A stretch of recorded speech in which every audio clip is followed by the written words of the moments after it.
Welcome back. You're still tuned in to News and Views with myself, Salalo Makwidiri. It's 8:58, so 2 minutes before the top of the hour 9. And we're going to be switching gears now to a very, very interesting topic unfolding a development, a story of global alignments, shifting power, and the politics of principle. While tensions between Pretoria and Washington continue to, can we say, simmer?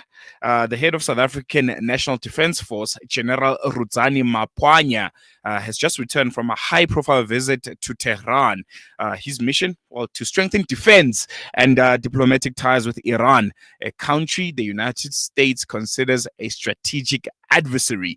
In a meeting with Iran's army commander, Major General Amir Hatami, both nations, South Africa and Iran, emphasized their shared commitment to what they called anti-colonial justice-driven goals, as well as solidarity with oppressed peoples of the world, particularly Palestinians.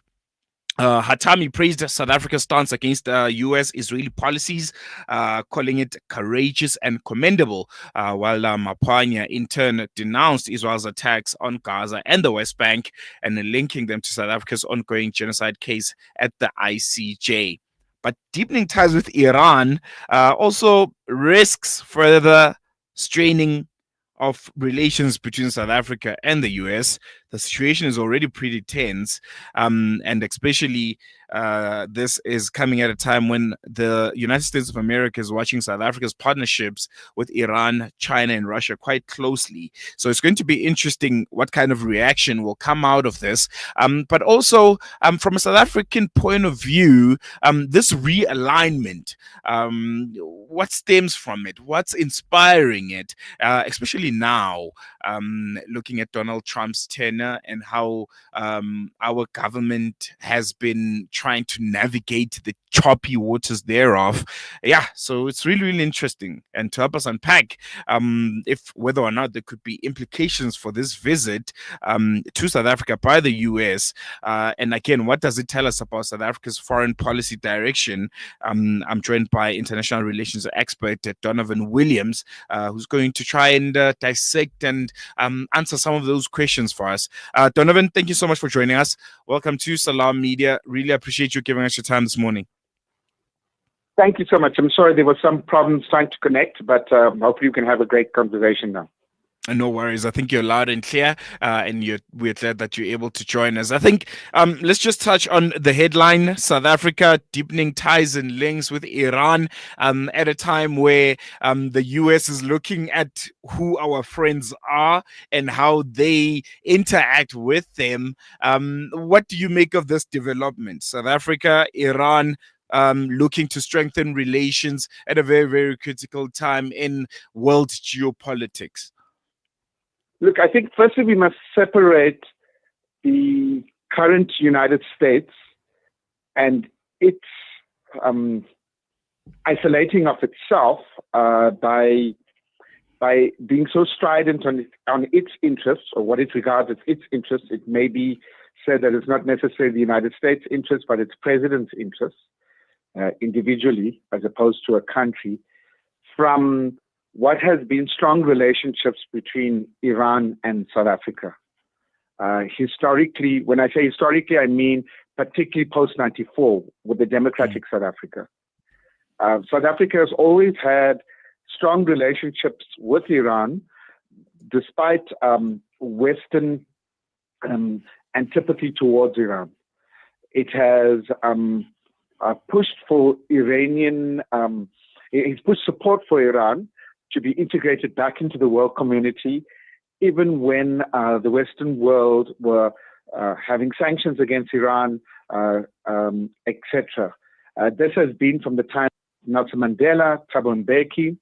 Mbeki in particular argued for Iran in terms of pursuing a peaceful nuclear program for energy, and has argued that Iran has not done, and the South African government argued that this was followed up even by Jacob Zuma, that Iran had not been doing anything correct because they are signatory to the Kyoto Protocol.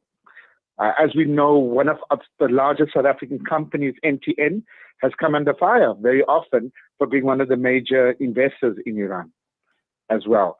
So South Africa, democratic South Africa, has on a political basis in international multilateral forums always not hidden its friendship or its strong relations with Iran, as a country that should not be dictated to by the West, even though South Africa at different stages have had friendly relationships with the United Kingdom, the United States, Germany, France, etc. But this moment is a bit different because the United States, even as its own friends, it can isolate and push around on the basis of its own interest. And it has done that very stridently. So regardless if South Africa had good relations or bad relations with Washington, Washington is on its own trip, basically. It's on its own trip.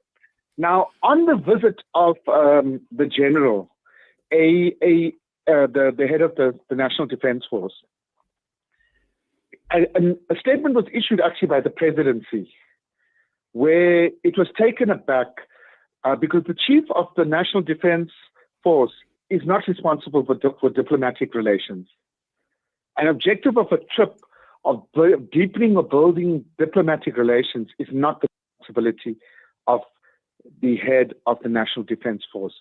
So they were quite taken aback by that, and the presidency has issued a statement, as well as the Department of Military Veterans, to say that they shall question the general on this matter. There is nothing necessarily wrong with deepening, military cooperation, etc. South Africa is not a warring country at all, but having deepening security and military cooperation is not really a hassle. But when you start to go into matters of diplomatic interests and cooperation, that's not the responsibility of the head of our defense force. And some of the statements uttered in that trip it goes over and above the mandate of the chief of the National Defense Force. It shouldn't have been stated by him, and therefore they have issued a public statement. And this was some stage last night. So that shouldn't take away, though, from the strong, publicly strong, open, friendly relations between South Africa and Iran, which, as I said, is historical in the post-apartheid era. Very, very important to note. I think, the question that I know most of our listeners want to have answered is the fact that do you expect the US to respond formally to this visit, or will it stay quiet but recalibrate its approach to South Africa as they were? The US's approach, when it deems it necessary, it will use this. The US is haphazard in all its relationships with Africa. At some stage, it will vary. It will depend. It's anti-South Africa in the sense of it's anti-BRICS, or any countries that seem to be hurting the economic interests of the US. For instance, India, which is an ally of the United States, has come under fire by the US for its importing of oil from Russia. And the US attacked it for that. At the same time, as you do know, India imports the majority of its rice, the basmati rice, from Iran outside of the dollar. It does it with the local currency of Iran and India. And so India will come under fire at a different stage. Similarly for South Africa, I think all of us must expect this. We don't know when the US is going to have an issue with a country like South Africa. It will vary from different times, and you can't appease it. What's becoming clear to most countries is that you can't appease the US because it depends on the whim of its president, their internal politics, and what his current objective would be. It is quite haphazard, and you can't plan for that. So therefore, you have to do your own things in your own way. All countries are finding that out. Even countries that are also quite historically close in the North Atlantic Treaty Organization, NATO, as most of your listeners would know, were supposedly strong allies of the U.S., both in World War II and thereafter. So, it's a difficult one because the U.S. recalibrates all the time right now. I think that's what I'm saying. You have a recalibration all the time. You had, I can give other examples. Brazil, as hosting BRICS, it tried to appease the U.S. And what did you have? You had after BRICS, for that matter, you had the U.S. Sending a letter to the president of Brazil, basically using weaponizing tariffs to punish them for the Supreme Court charging the former president. And it's not a political trial, it's the Supreme Court. So you have a number of things that occur like this, and you can't plan for it. It will all depend on the whims of the president of the United States. Unfortunately, we've come to that stage in world politics. Yeah, I think that's the most unfortunate part. One thing that really was interesting for me is the fact that solidarity with Palestine featured quite heavily in this meeting in Tehran.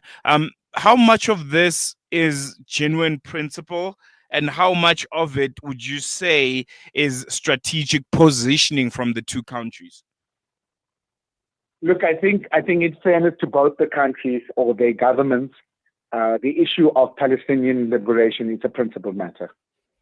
It is not done in the interest of the country's national interest, because it would be tactically or even strategically, better for the country if they capitulated to Israeli aggression and Israeli objectives against Palestine, and therefore, made friends with various countries in the West. So it is a principal matter. At the same time, though, Iran, which has been isolated for many years, and particularly more stridently now in the last 2 to 3 years, because of its growing closeness with China and Russia, and therefore they have been really, really pushed around, been really dragged into conflict. It would be in their interest, of course, to make certain that countries that are similar in mind will support Palestine and Palestinian liberation in particular, that they grow strong relations with, because they would have similar outlooks or perspectives. And South Africa is one of those countries. At the same time, South Africa would want to grow deeper relations, trade relations, etc., because it has an economy that really needs investment and growth. So therefore, countries like Iran, which have various natural resources and so forth, would also like to have, to have relationships. At the same time, though, it's not just trade that drives South Africa's foreign policy.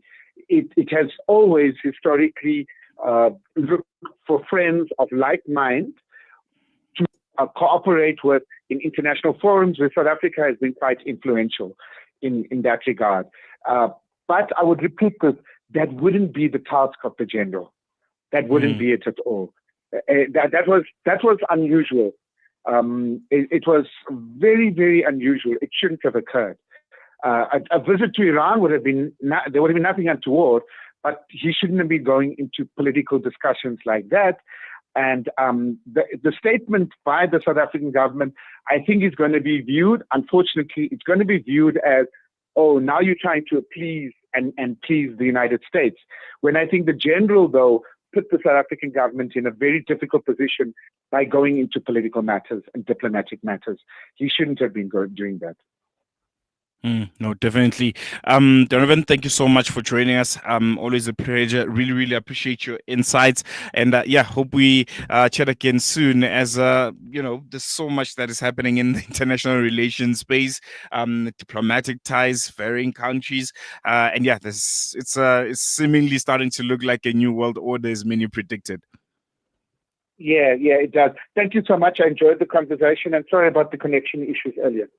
No worries at all. I think we got the gist of the conversation unfold really, really well. That was international relations expert Donovan Williams giving us, I think, insight on a rather interesting turn of events, helping us navigate the complex currents between Pretoria, Tehran, and to an extent, Washington, the US. This visit to Iran may have been, framed around solidarity, justice, and colonial values, but I think more than anything, it reflects on South Africa's willingness to chart an independent and potentially, should I say, risky foreign policy path. This conversation with Donovan, and I think this visit and some of the stances that South Africa has taken through the years, it reminds me of a quote by Nelson Mandela. I think it was in the US. I think it was one of his first state visits to the US, and I think he was asked about. I think it was in a panel, in a discussion, that South Africa holds a model of human rights, and he's been released in jail in the last 6 months. But in those 6 months, he's visited people like Yasser Arafat. He's visited people like Muhammad Gaddafi, and applauding them on helping South Africa and them being clear on their anti-apartheid stance. He also visited Fidel Castro, if I'm not mistaken, of Cuba, and he was criticized for that. People are saying, this person saying, in the US, we essentially see those people as enemies. We see them as one of the worst, transgressors of human rights in the world. People like Gaddafi, people like Yasser Arafat, and him being the future president of South Africa and talking to those people, it kind of reflects badly. And I'm just paraphrasing. And Nelson Mandela made a really, really powerful statement. He said the mistake that some of the political analysts and politicians in the West, the mistake that they commonly make is to think and assume that their enemies are the enemies of South Africa. And I think that message, I think we're only realizing it now, and it's coming so strongly now. If you look at the BRICS partnership that South Africa is a part of, a lot of those countries not too well favored in the West, Russia, China, Iran, now that it's the BRICS plus bloc, and the stance that we've taken in Palestine. And one of our listeners here on our WhatsApp line is reminding me of that. He says Nelson Mandela was on Ted Koppel's show, ABC Nightline. Yes, I remember seeing that clip. I was not alive by then. It's a bit way before my time. But it was really, really powerful, the statement that he made, that the common mistake that the West and its allies make is to think that the enemies of their enemies, their adversaries, people that they think are not palatable, on the world stage according to their norms and standards. They're not essentially everyone's enemies, particularly South Africa. And I don't think it has ever been more clear in world history than it is now. Really interesting times ahead. We're going to take a quick break. When we come back, we're going to move a bit from geopolitics to grassroots activism. The African Muslims Agency in Durban is launching a women-focused wellness and water initiative this weekend, and we'll be hearing a bit more about it and how you can be a part of it. More on that after this.